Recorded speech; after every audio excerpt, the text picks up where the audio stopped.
Neymar s'està recuperant de la lesió al turmell i avui, després de 15 dies, ha tornat a trepitjar la gespa de la ciutat esportiva.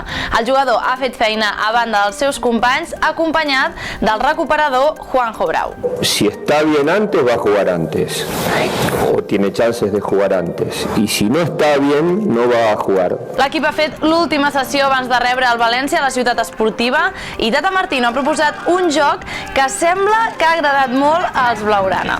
De cara a demà ha quedat fora de la convocatòria Puyol, Montoya y Afelay. Desde la lesión y su reinserción en el equipo, siempre pensamos que lo mejor para él es no repetir partidos.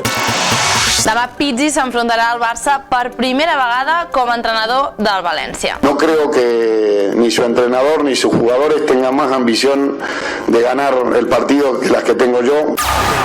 Pellegrini ha comunicat que Agüero probablement es perdrà el partit d'anar dels vuitens de Champions contra el Barça. We've seen, but maybe 1 month, but he was not sure absolutely now at the moment.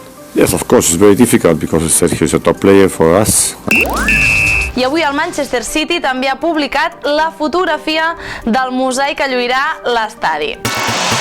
Catalunya Ràdio ha anunciat que Guardiola, Woody Allen, Joan Manel Serrat i Daniel Brühl seran els narradors del nou film de Manuel Huerga.